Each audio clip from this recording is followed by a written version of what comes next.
lalabas na ang resulta ng mas masusing examination ni Kai mula sa kanyang doktor at ang gusto natin na makita na resulta ay 100% na healthy itong si Kai at walang problema sa kanyang likod dahil na rin sa isa siya sa mga players na magbibigay ng iba pang options para sa Gilas team sa offense at defense. Gustong makatiyak ni Kai Sotto na walang problema sa kanyang likod kaya sumailalim nga ito sa mas masusing test o examination ng mga doktor dahil na rin sa mapapalaban talaga siya sa pisikalan sa FIBA World Cup lalong-lalo na sa team ng Dominican Republic na kung saan dito maglalaro si Karl Anthony Towns at ito ang isa sa pinaghahandaan na ni Kai na kung gusto niyang 100% nabigay todo ang performance niya laban sa player na ito ay kailangan talaga na nasa best condition ang katawan niya at wala siyang injury dahil dihado na nga si Kai tapos may injury pa edi mas lalong hindi maganda ang kanyang laro laban kay Anthony Towns kapag ganon ang senaryo. Kung maganda ang resulta ng examination ng mga doktor sa katawan ni Kai at wala itong fracture o injury sa kanyang likod ay asahan na natin na makakapaglaro siya ng walang inaalala laban kay Anthony Towns. Posibleng umabot si Kai laban sa China o sa tune-up game nila sa China at posible naman na nasa sideline na muna ito para sa extended na pahinga at mag-oobserba sa laro. Ang tiyak natin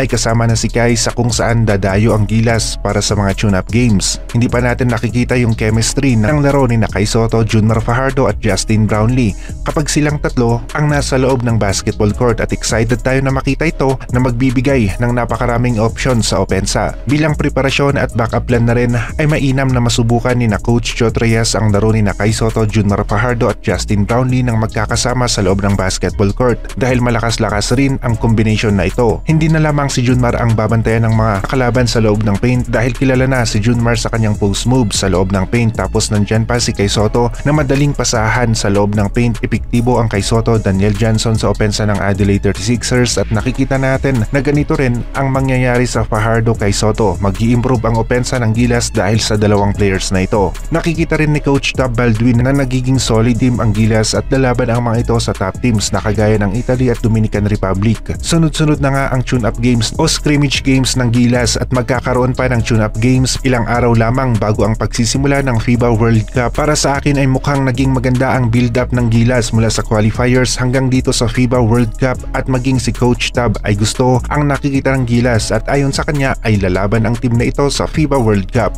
Pwede na makagawa ng upset ang Gilas dahil sa may mga quality players na ito sa center, power forward at hindi na nadidihado sa height ang Gilas. Sa mga play na lang magkakatalo sa offense at defense o kung sino ang merong mas magandang depensa at opensa sa loob ng basketball court.